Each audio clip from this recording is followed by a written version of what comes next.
दोस्तों, इस वीडियो के एंड में मैं आपको बताने जा रहा हूँ कि आप इस मूवी को आप कहाँ पे हिंदी में देख सकते हैं। मूवी की शुरुआत में हम यूएस आर्मी के ट्रांसपोर्ट कॉन्वॉय को देखते हैं, जो कि एक टॉप सीक्रेट एसेट को ले जा रहे थे। ये लोग एरिया 51 से होकर आ रहे थे, जहाँ अफवाह आज भी है कि वहाँ पर एलियंस को कैद करके रखा गया है।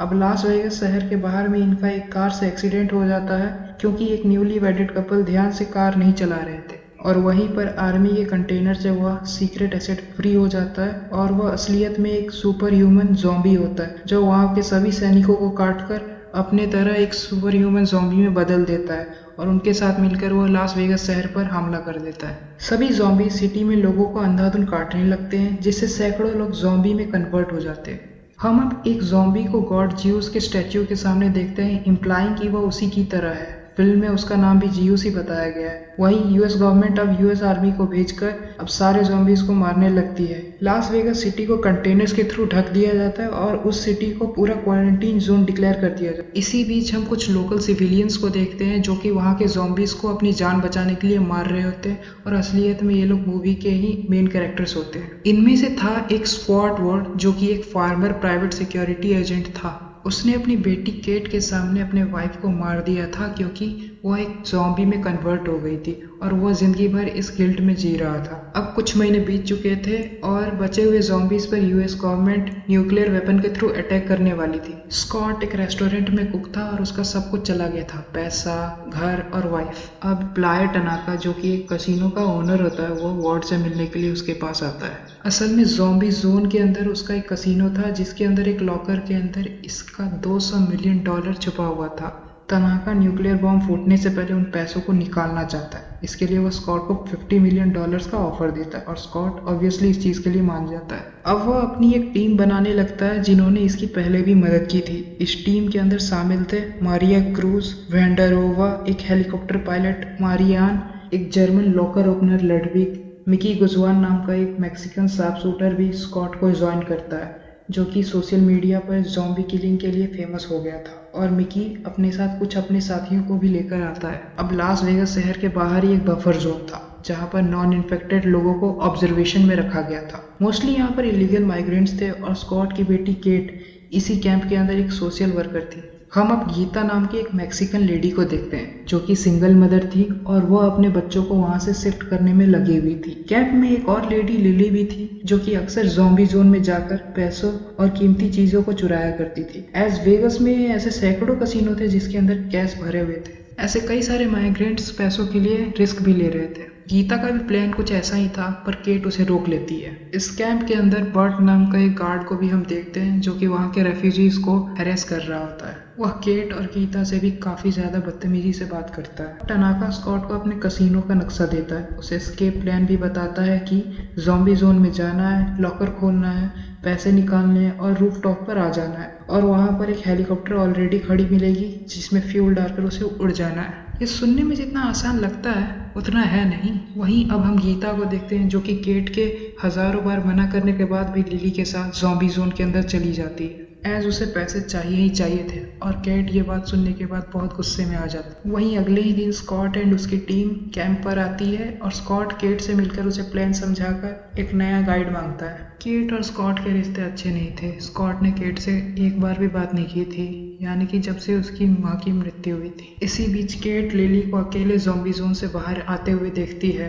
गीता वहाँ पर कहीं खो गई थी या फिर ज़ॉम्बी बन गई थी। केट लिली पे गुस्सा होकर कहती है कि उसके 2 बच्चे थे और लिली यह बात नहीं जानती थी। वहीं स्कॉट लिली को एज ए गाइड हायर करने की बात करता है, तो केट भी उनके साथ जाने की जिद करने लगती है। उसे वहाँ पर गीता को ढूंढना था। स्कॉट के मना करने के बावजूद भी केट नहीं मानती है। लिली भी अब बर्ड को हायर करती है और उसे $20,000 देने की बात करती है, और ये लालची बेवकूफ इस बात पर मान जाता है। सभी लोग अब ज़ॉम्बी जोन में एक कंटेनर के थ्रू घुसते हैं। पहले वह एक ज़ॉम्बी टाइगर को देखते हैं, और वहाँ जाते ही लिली बर्ड के पैरों पर गोली चला देती है। वो सबसे ये कहती है कि यहाँ पे 2 तरह के ज़ॉम्बी है, एक अल्फा और एक नॉर्मल। अल्फा ज़ॉम्बी जो है वो इंटेलिजेंट है, लीडर है, उनका ऑर्डर नॉर्मल ज़ॉम्बी मानते हैं। इनके इलाके में घुसने के लिए उन्हें कुछ ऑफर देना होगा, इससे वह हम पर अटैक नहीं करेंगे। अब हम यहाँ पर क्वीन ज़ॉम्बी को देखते हैं, जो वो अपने साथियों के साथ आकर बर्ड को उठाकर ले जाती है। अब सभी लोग कसिनो की ओर आगे बढ़ने लगते हैं, जिसको जियूस ऊपर ओलंपिक स्टैच्यू पर चढ़कर देख रहा था। क्वीन ज़ॉम्बी और बर्ट को ओलंपस बिल्डिंग के अंदर ले आती है जहाँ पर सैकड़ों नॉर्मल ज़ॉम्बीज थे। अब जियूस वहाँ पर आता है और उसे पता चलता है कि क्वीन ज़ॉम्बी प्रेग्नेंट है, जिससे जियूस काफ़ी ज़्यादा खुश हो जाता है। वो बर्ड को काट कर फेंक देता है, जिससे बाकी सारे ज़ॉम्बीज उसे काटने लगते हैं। लिली अब सबको मेन रोड से ले जाने के बजाय बिल्डिंग के अंदर से ले जाने लगती है, जहाँ पर कई सारे ज़ॉम्बीज हाइबरनेशन मोड में थे, यानी कि सो रहे थे। स्कॉट अब ग्लो स्टिक से रास्ता बनाते हुए सबके लिए आगे बढ़ने लगता है। मिकी की फ्रेंड चैम्बर्स में जाते वक्त एक ज़ॉम्बी से टकरा जाती है, जिससे वह उठ जाता है। उस पर गोली मारने के चक्कर में कई सारे ज़ॉम्बीज जागने लगते हैं, जिससे सारे लोग फौरन वहां से भाग जाते हैं। फाइनली चेम्बर्स गिर जाती है तो वो अपने आप को उड़ाकर मार डालती है। स्कॉट की टीम फाइनली कसिनो पर आ जाती है। उन्हें वहां पर वैसा ही मैप मिलता है जैसा कि टनाका ने उन्हें दिया था। इसका मतलब यह था कि यह टनाका की पहली टीम नहीं थी, इसने इससे पहले भी कई टीमों को यहाँ पर भेजा था। अब यहाँ पर टीम स्प्लिट हो जाती है। मरिया और मरियान ऊपर रूफ पर हेलीकॉप्टर में फ्यूल भरने जाते हैं। वहीं स्कॉट एंड केट बिल्डिंग की इलेक्ट्रिसिटी को वापस लाने जाते हैं। वो दो अपने मिसअंडरस्टैंडिंग को वहीं पर खत्म कर लेते हैं। केट स्कॉट से इसलिए नाराज थी कि मॉम की डेथ के बाद उसने उससे मिलने भी नहीं आया था और उससे कभी बात भी नहीं की थी। Meanwhile lily and Martin casino के बाहर गार्ड करने लगते हैं। मार्टिन को क्वीन के ब्लड का एक सैंपल चाहिए था, इसलिए वह लिली से एक डील करता है। लिली हवा में गन फायर करती है, जिससे क्वीन को सिग्नल मिलता है। अब Ludwig, Mickey and वेंडरोवा locker volt के पास जाकर उसको खोलने लगते हैं। वहां पर ऑलरेडी कुछ बॉडीज थी जो पहले टीम की थी। वो लॉकर एक रूम रास्ते के पीछे था, जिसे देखकर लडविग कहता है कि यहाँ पर पक्का ट्रैप्स होंगे। वहीं वेंडरोवा एक ज़ॉम्बी को पकड़ कर लाता है और उसे उस रास्ते पर भेज देता है। उस पर पहले तो कुछ लीथल इंजेक्शन गिरते हैं, गोलियां चलती है और फाइनली एक ब्लेड उसका सर काट देता है। हम ये देखते हैं कि गीता जियूस के ओलंपस टावर में है। उसके साथ दो और लेडीज भी हैं। केट अब कसिनो से भागकर गीता को ढूंढने के लिए निकल जाती है। वहीं लिलियन मार्टिन के सामने क्वीन ज़ॉम्बी आती है, जिस पर मार्टिन गोली चलाकर उसके सर को काट देता है और उसे अपने बैग में रख लेता है। वो अब टनाका का रियल प्लान बताता है। उसे पैसों में कोई भी इंटरेस्ट नहीं, बल्कि ज़ॉम्बी ब्लड में इंटरेस्ट। असल में इससे आर्मी जो है वो अपने हुक्म को मानने वाले ज़ॉम्बीज की पूरी सेना बना सकती है,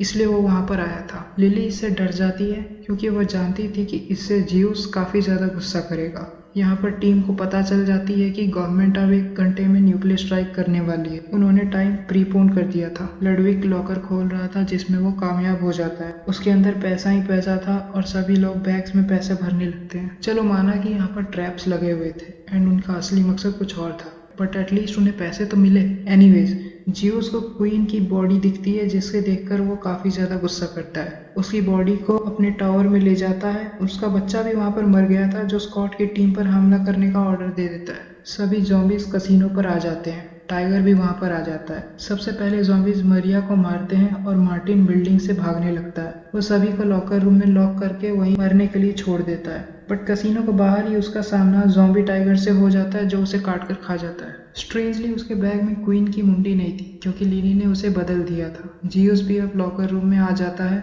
वेंडरोवा और लडविग पर हमला करता है। लडविग वेंडरोवा को बचाने के लिए उसे एक लॉकर में बंद कर देता है। स्कॉट, लिली और मिकिया ज़ॉम्बीज को मारते हुए ऊपर की तरफ आने लगते हैं। अब मिकी पर भी ज़ॉम्बीज अटैक कर देते हैं, जो कि चैम्बर्स की तरह अपने आप को उड़ाकर सभी ज़ॉम्बीज को मार डालती है। रूफ पर मैरियान ने हेलीकॉप्टर रेडी रखा हुआ था। जैसे ही स्कॉट उसमें चढ़ने लगता है, जियूस वहां आ जाता है। लिली अपने बैग से क्वीन की मुंडी निकालकर उस पर गन तान देती है। वो स्कॉट को उसे छोड़कर वापस जाने के लिए बोलती है। यहाँ पर खास बात यह थी कि ज़ॉम्बीज की पावर उनके दिमाग में होती है, यानी कि मुंडी काटने के बाद भी क्वीन जिंदा थी। जियूस अब क्वीन को बचाने के लिए जाता है और वो लिली पर भाला फेंक देता है, जो कि उसके दिल के आर पार हो जाती है। मरते वक्त लिली क्वीन की मुंडी को नीचे फेंक देती है, जिससे फाइनली क्वीन मर जाती है। वहीं स्कॉट हेलीकॉप्टर के जरिए उड़ जाता है। वो अब केट को बचाने के लिए ओलंपस टावर में जाता है, जहाँ केट एंड गीता थी। टावर में केट, गीता और दो लेडीज के साथ रूफ के ऊपर आ जाती है। तभी जियूस भी वहां पर आ जाता है और उन पर ज़ॉम्बीज छोड़ देता है। उसी टाइम पर स्कॉट आकर उनको मारने लगता है और सभी लोग हेलीकॉप्टर में बैठकर भागने लगते हैं। इस बार जियूस भी हेलीकॉप्टर पर जंप कर देता है और इससे मैरियान का बैलेंस बिगड़ जाता है और जियूस के साथ ज़ॉम्बी जोन से बाहर जाने लगती है। हेलीकॉप्टर के अंदर स्कॉट जियूस के सर पर गोली मारता है, पर इससे पहले ही जियूस ने उसे काट लिया था। इन्फेक्टेड हो चुका था। उनका हेलीकॉप्टर जोन से काफी दूर जाकर क्रैश होता है। तभी एक मिसाइल आकर पूरे ज़ॉम्बी जोन को उड़ा देती है। लेटर ऑन हम केट को होश में आते हुए देखते हैं, जो स्कॉट को तड़पते हुए देखती है। वो उसे सॉरी बोलती है और फाइनली गुड बाय बोलती है। वो उसके सर में गोली मारकर फाइनल ज़ॉम्बी को भी खत्म कर देती है। वहीं अब हम वेंडरोवा को देखते हैं, जो कि लॉकर रूम से बाहर निकलकर पैसों के बैग के साथ बाहर जाता है। वो एक प्राइवेट जेट रेंट पे लेता है और उसमें बैठकर मेक्सिको देश की तरफ माइग्रेट कर जाता है। प्लेन में उसकी तबीयत काफ़ी ज़्यादा बिगड़ने लगती है, जहाँ उसे पता चलता है कि जियूस ने उसे भी काट लिया था और यहाँ पर वेंडरोवा एक नया अल्फा बन चुका था। और यहीं पे मूवी खत्म हो जाती है।